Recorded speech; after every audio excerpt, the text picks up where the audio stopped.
Hey there, it's Chris Trimble coming at you from Dartmouth College, and today I'm speaking with Marilyn Blocker. Marilyn's on the faculty at NYU and just used Stella in the classroom, had a good time with it, and we're going to talk a little bit about how it went. Marilyn, thanks so much for taking the time today. Oh, you're very welcome, Chris. Happy to do it. So why don't we start right at the beginning, Marilyn? What made you decide you wanted to use How Stella Saved the Farm in the classroom? Well, I'll give you some context for that decision. I actually just recently finished teaching this course, and it's a course in creativity and innovation. It was an evening course, and it was aimed at a very broad range of students. Some of my students had worked as managers and directors, even one at the vice president level. And then other students were in their early 20s, and they had very little work experience. So I wanted a tool that would provide a common denominator for discussion. And I wanted to be able to level the playing field so that these differences in both life and work experience could be mitigated. And then I had some other reasons for using it as well. I had just designed a very rigorous midterm exam, and students were in class looking like they needed a blood transfusion.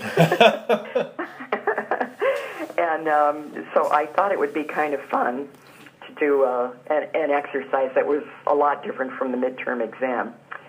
So, but I just want to state also that I had a third reason for using Stella, and that's because I consult as well as teach, and I wanted to conduct an experiment within an experiment, meaning that I wanted to prototype Stella in the classroom for possible use with my consulting clients. So those were actually the three reasons why I wanted to use Stella. Perfect. Now let's focus on the classroom experience for now. Mm-hmm. Students can react in all kinds of different ways to a book with a title like How Stella Saved the Farm. How did you describe what exactly you intended to do with the book? Well, I was a little covert about it. I didn't tell them at first that it was a story about animals. I described the assignment as a hypothetical case study, and one that students would read a book and write a paper about. And I told them that we'd be having a group exercise where each one of them, or actually two of them in pairs, would be representing a particular character in the case study. Mm. And then my thought was, since NYU is located in Manhattan, which is one of the theater capitals of the world, it might be kind of fun to frame Stella as an off-Broadway production. Now I have to say, this is something I never anticipated anybody would try. But go on. Well, it wasn't without dangers. Let me just say that. It was obviously a different method than what you had outlined in your template. And I knew that it could involve some risk, but I did know my students pretty well at that point in the course. And I decided that I could probably generate enough enthusiasm to make the exercise fun. So I constructed a playbill rather than the written directions for assignments, and I matched students to specific characters in Stella, in some cases based on their names, and then some their individual preferences. And I summarized all of it in a playbill, and I passed that around the classroom, telling students that by writing papers about their characters, they'd essentially be preparing their lines and their scripts for this classroom exercise. And I also passed around a copy of Stella so that people could see the large print and know that although it was a book, it was going to be a very quick and easy read. Well, I love the technique of having people prepare lines, because one of the purposes of the book is to sort of allow people to walk in the shoes of each character and sort of empathize what it's like to be a part of a team that's trying to both, keep the core business running and to build something new. But tell me, what exactly were your students' reactions to representing farm animals? Well, to say that their reaction was mixed would be a gross understatement. Some students seemed quietly skeptical about it. Some had some experience with acting, so they thought it would be great fun. Mm. And then I would say about the other students that they probably wanted to turn tail and head for the hills. And just to interject a little bit more humor, Chris, anybody who knows anything about folks in Manhattan know that that would be the equivalent of running all the way to the other side of the Hudson River. So far, yeah. Yeah, into Wild West territory. So factoring that in, I told students that they'd be paired up with each other, that two students would actually represent each character, and I hoped that that would kind of take some of the edge off of it, particularly for the more introverted students. And I believe that it did, but there was still an awful lot of apprehension, and almost to the point where I was second-guessing my decision about using Stella, even in a course about creativity and innovation.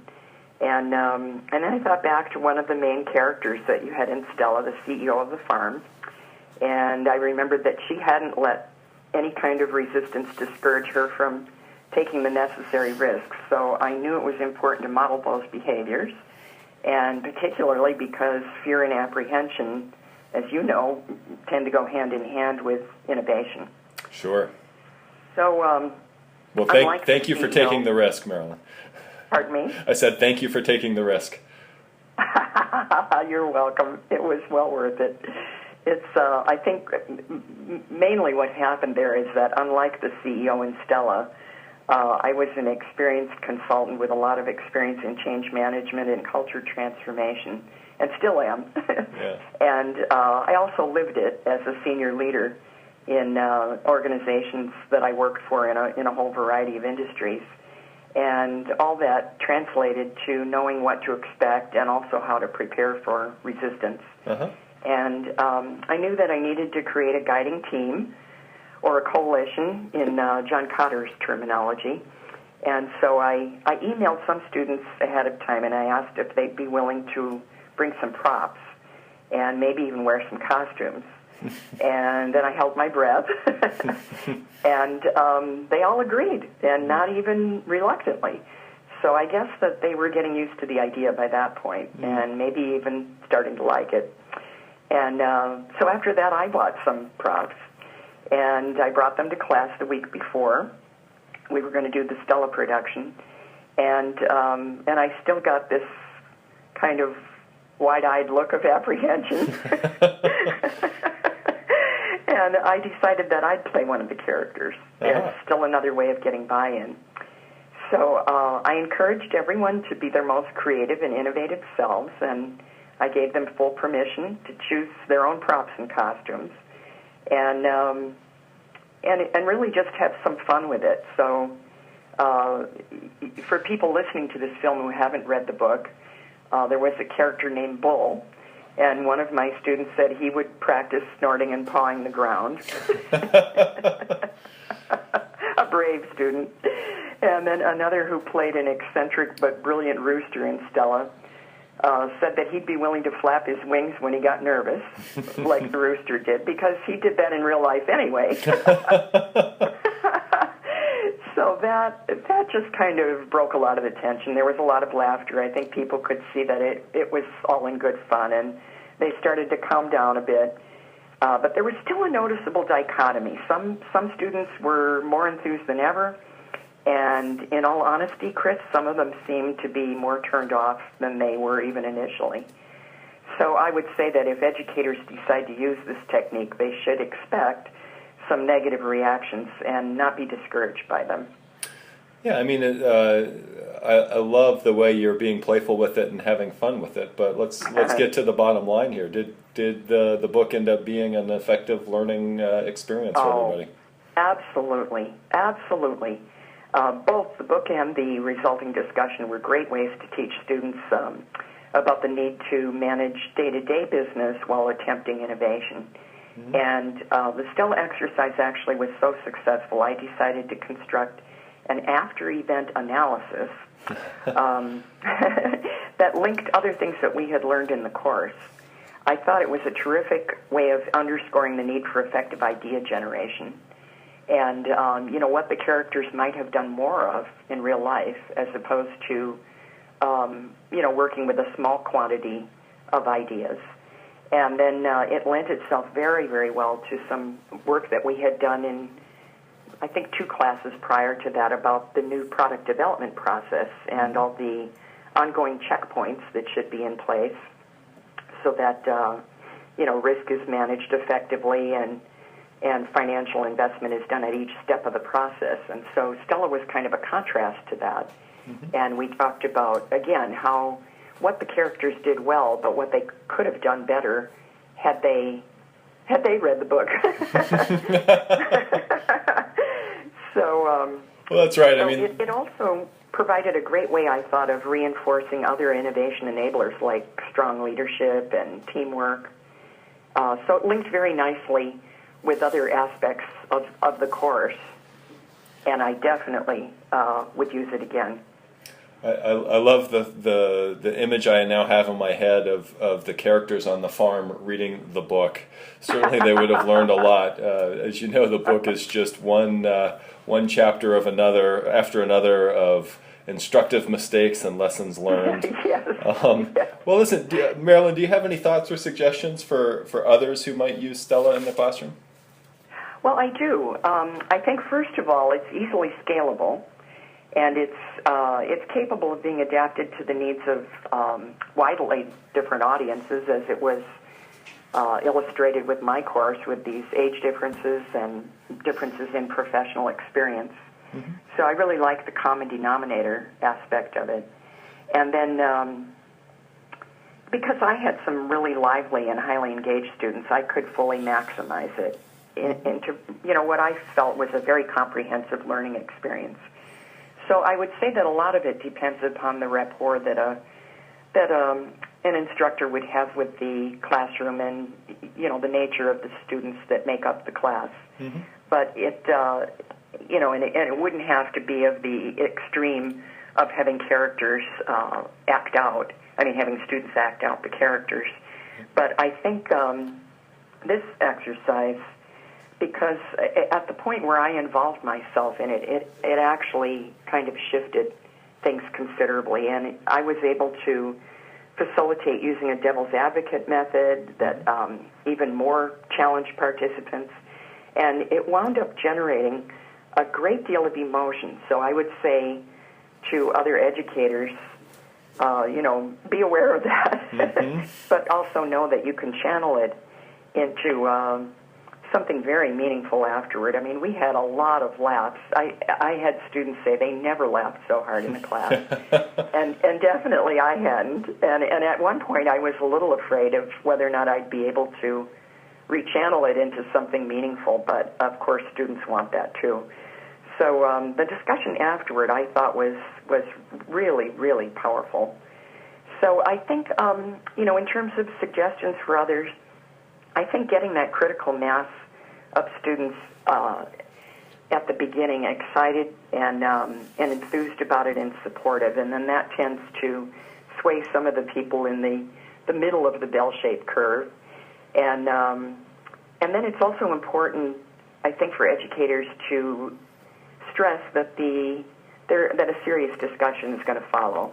That it's not going to be a case of all form and no content. Yeah. And then I would say, too, with any initiative that involves risk, there has to be a compelling reason for doing it. Otherwise, there isn't going to be sufficient buy-in for the exercise. But I felt the Stella After Event analysis was an equally effective learning tool, and I would definitely recommend to other educators that they link that type of initiative to the discussion about Stella, because it involves, it allows students to reframe. Mm-hmm.